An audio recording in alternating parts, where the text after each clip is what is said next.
এই হচ্ছে মিথ্যাবাদী দুর্নীতিবাজ, নাউযুবিল্লাহি মিন যালিক, এরকম বলতে লাগলো। সুধী মণ্ডলী, আমি যে বললাম মানে মানে প্রিয় ভূমি, প্রিয় মাতৃভূমি মক্কা ছেড়ে মদিনায় হিজরত করতে বাধ্য হয়েছেন, এবার চলে যাচ্ছেন মক্কা ছেড়ে মদিনার দিকে চলে যাচ্ছেন। পিছনে পিছনে ঘুরে ঘুরে তাকান, মাতৃভূমি কত যেন স্নেহের জায়গা, মায়া মমতার জায়গা। আল্লাহ পাকের নবী মক্কার দিকে ঘুরে ঘুরে তাকান আর বলেন, ও মক্কা, পবিত্র ভূমি, আমার জন্মভূমি।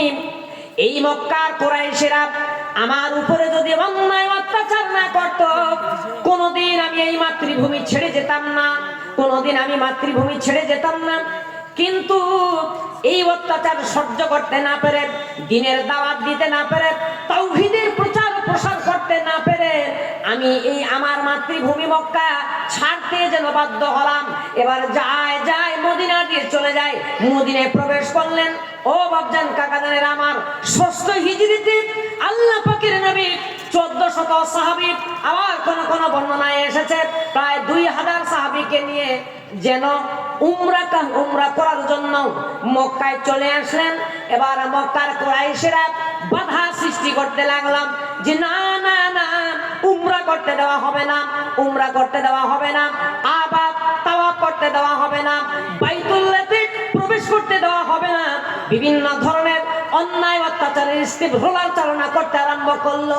ও বাপজান কাকাজানের আমার, পরিশেষে কুরাইশদের মধ্যে এবং আল্লাহ নবীর মধ্যে একটা সন্ধি হলো, যে সন্ধিটার নাম হচ্ছে হুদায়বিয়ার সন্ধি।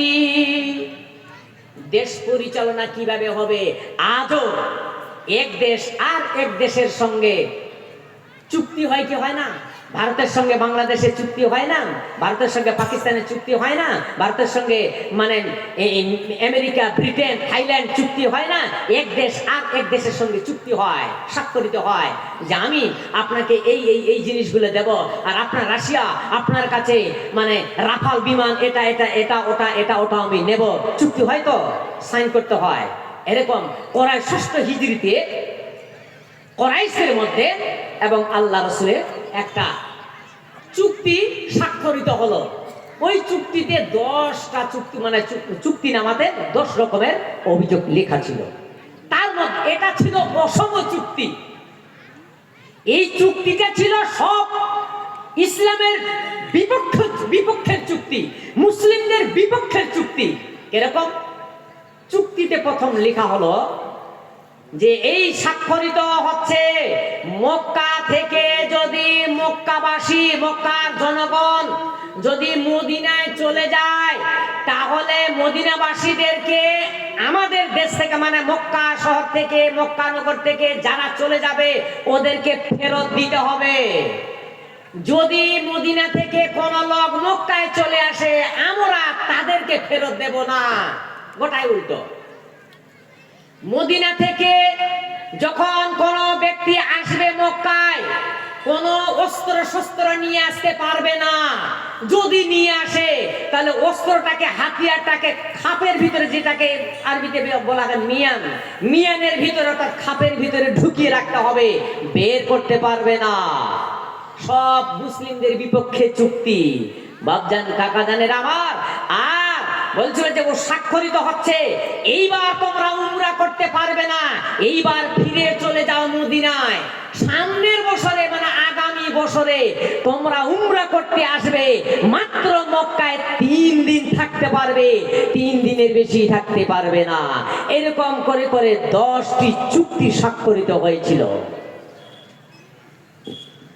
আসসালামু আলাইকুম।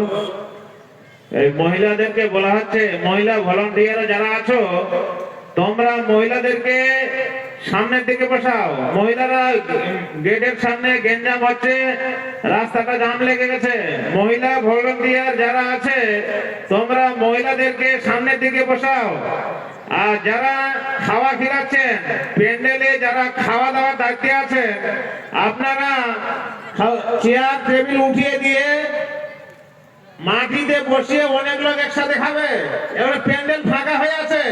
আমাদের যে দ্বিতীয় বক্তা হায়দার আলী সাহেব, তিনি এক্ষুনি আসবেন। 5-7 মিনিট 10 মিনিটের মধ্যে তিনি স্টেজে এসে উপস্থিত হবেন। প্যান্ডেলে তো লোক নাই, আপনারা যদি খাওয়া দাওয়ায় ওখানে ব্যস্ত থাকেন, লোকগুলা যদি ওখানে হুড় করে, তাহলে জালসাকে শুনবেন। যারা খাওয়া দাওয়া খিলাচ্ছেন সেখানে বলা হচ্ছে চেয়ার টেবিলকে উঠিয়ে দিয়ে একসাথে 200-300 লোককে খাইয়ে দেন। ওই চেয়ার টেবিলের দরকার নাই, এখন প্যান্ডেলের লোক নাই, জালসাকে শুনবেন। শুধু খাওয়া দাওয়া খেলে হবে না, আপনারা সেই কাজটা ভালোভাবে শান্তশিষ্টভাবে করুন। চেয়ার টেবিল গুলোকে উঠিয়ে দিয়ে মাটিতে বসিয়ে দিয়ে একসাথে 300-400 জনকে খেলিয়ে দেন। আর এখানে চলে আসুক। আর যারা ভলান্টিয়ার আছেন, আপনারা ওই রাস্তার লোকগুলোকে প্যান্ডেলে এনে বসিয়ে দেন। দোকানে যারা আছেন, দোকানপাটে আপনারা আসুন। আমাদের যে দ্বিতীয় বক্তা মুর্শিদাবাদ থেকে আগত মৌলানা হায়দার আলী, তিনি এক্ষুনি আসবেন উপস্থিতে। তিনার কোকিল কণ্ঠী মিষ্টি মাসির বক্তব্য আপনারা শুনবেন। এই প্যান্ডেলে এসে যদি দেখেন যে লোক নাই, খালিয়া, তাহলে তো কেমন এটা দেখায়। তো আপনারা প্যান্ডেলে আসুন। আর মা খালাদেরকে বলছি, আমাদের গ্রামের লোকগুলোকে খাস করে বলছি, আপনারা এসে প্যান্ডেলে উপস্থিত হন। যারা খাওয়া দাওয়ার দায়িত্বে আছে আপনারা থাকুন, চেয়ার টেবিলকে তুলে দেন।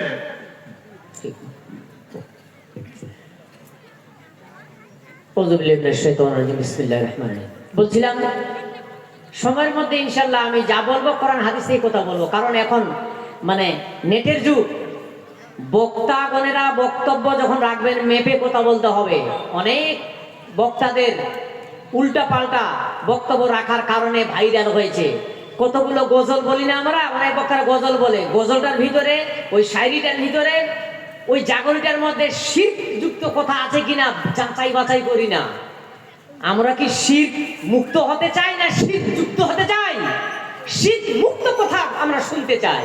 অনেক বক্তাদের নামে আজকাল বড় বড় আলেমেরা বলেছে, এই বক্তাদেরকে তোমরা নিয়ে আসো, এই আলেমদেরকে তোমরা নিয়ে আসো। তো কমিটিদেরকে মানে গালি দিয়েছেন যে একটু যাচাই বাছাই করবে না। অতএব হাদিস কোরআন আজ সকলেই ঘাঁটতেছে, বাংলা হয়ে গেছে যেহেতু, অতএব কথা খুব যাচাই বাছাই করে বলতে হবে। আমি যেটা বলতে চাচ্ছিলাম মক্কা বিজয়ের কথা, যে 10টি মানে চুক্তিতে স্বাক্ষরিত করা হলো, কিন্তু নামটা মনে রাখবেন, সুহাইল ইবনে আমর, সে বলল যে এই চুক্তি হচ্ছে কুরাইশদের সঙ্গে আর মুহাম্মাদের সঙ্গে। তো রাসূলুল্লাহ কথাটা এখানে লেখা থাকবে না।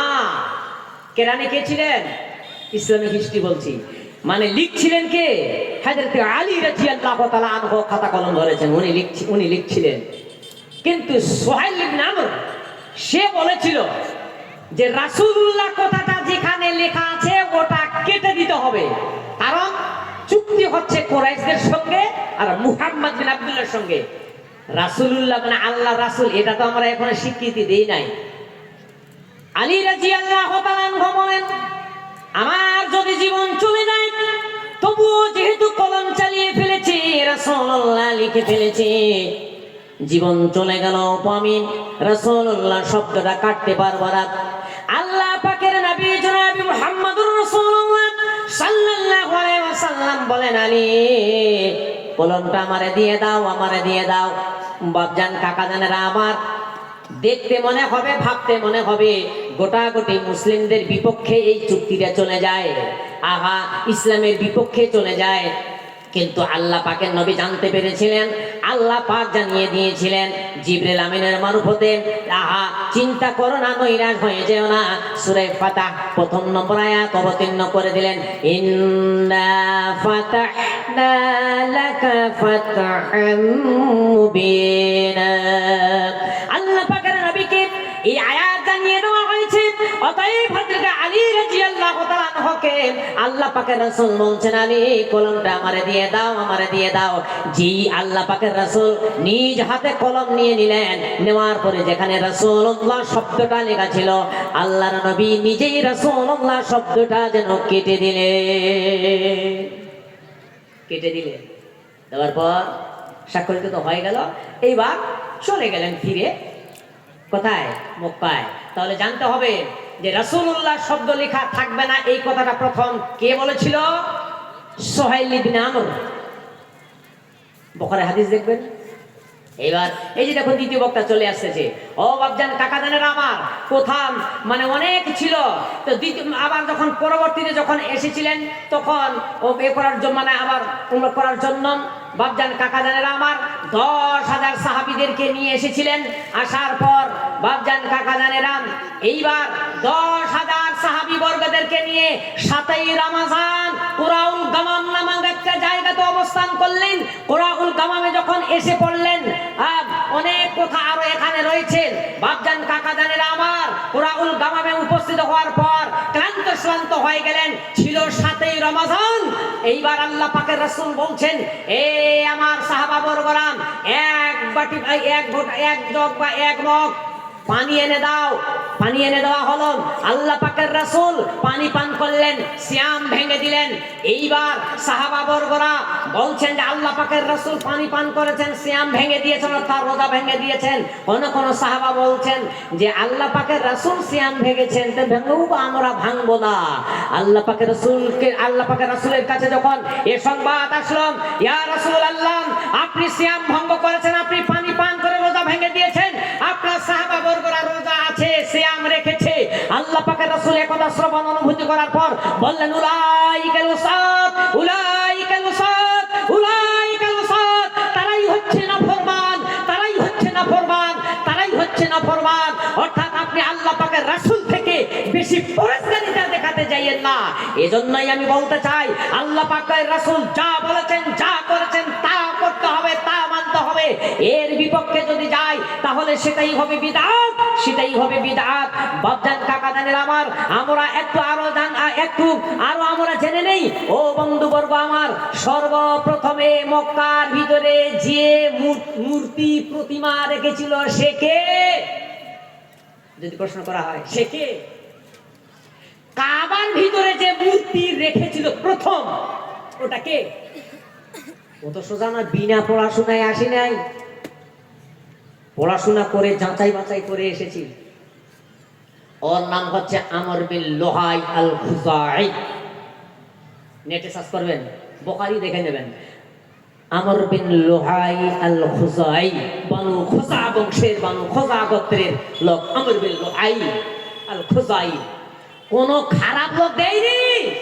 মক্কাতে যে প্রথম মূর্তি রেখেছিল সে একজন সেই যুগের বানু খুজা গোত্রের বিরাট বড় আলেম, জ্ঞানী ব্যক্তি, তখনকার পীর মাশায়েখ, সে রেখেছিল। আর সর্বশেষে কাবা থেকে, মক্কা থেকে মূর্তি উৎখাত প্রথম যেটা শুরু করেছিলেন সে কে? তিনি হচ্ছেন বিশ্বনবী রাসূল আরবি জনাবি মুহাম্মদুর রাসূলুল্লাহ সাল্লাল্লাহু আলাইহি ওয়াসাল্লাম। 8ম হিজরিতে মক্কা বিজয় হয়েছে। 8ম হিজরির 17ই রমজান দিবাগত রাত্রে মক্কার পাশে উরাউল গামাম নামক জায়গায় প্রায় 10,000 সাহাবীদের হাতে আল্লাহ পাকের রাসূল মুশাল ধরিয়ে দিয়েছিলেন। রাত্রে বেলা মুশাল জ্বালালেন। জ্বালানোর পর মক্কাবাসীরা দেখতেছে এই অন্ধকার রাত্রে, ঘুটঘুটে অন্ধকার রাত্রে মশাল জ্বলতেছে। কে এরা? কারা? জানতে পেরেছিল যে এরা মদিনা থেকে এসেছে। এর মানে মধ্যস্থ অনেক কথা ছুটে গেল।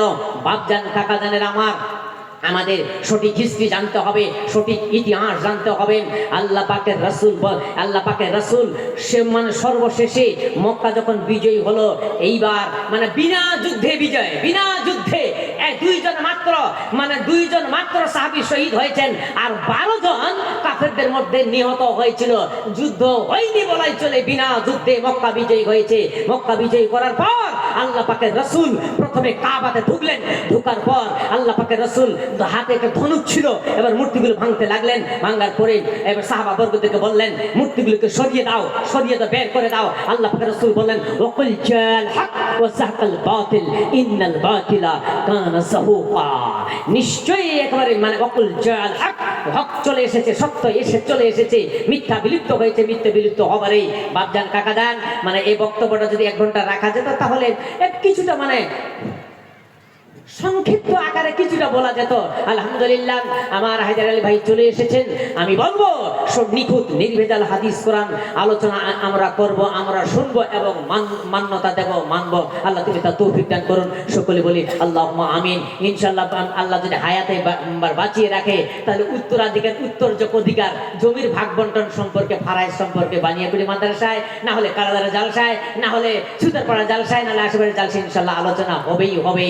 এই বক্তব্যটা আমি রাখার জন্য খুব প্রস্তুতি নিয়েছি। আল্লাহ আমার হাতে শেষের বেলায় মানে আমার হাফিজুর ভাই 500 টাকা দান করেছে। আল্লাহুম্মা সাল্লি আলাইহি আল্লাহুম্মা বারিক আলাইহি আমিন আল্লাহুম্মা আমিন আল্লাহুম্মা আমিন। 2-4 মিনিট আমি খেয়ে নিলাম, মাফ করবেন। হায়দার আলী ভাই আমার বসে আছেন, আমি আর বক্তব্য দিচ্ছি না। কমিটিরা যুবক ভাইরা আমাকে বলেছে মাওলানা সাহেব আপনাকে শেষ অবধি থাকতে হবে। ইনশাআল্লাহ থাকবো, কোনো অসুবিধা নেই। আপনারা ইদিক উদিক আর ঘোরাফেরা করিয়েন না, তাড়াতাড়ি করে চলে আসুন। হায়দার আলী ভাই এক্ষুনি 1-2 মিনিটের মধ্যে উঠে যাবেন। আসসালামু আলাইকুম ওয়া রাহমাতুল্লাহি ওয়া বারাকাতুহু।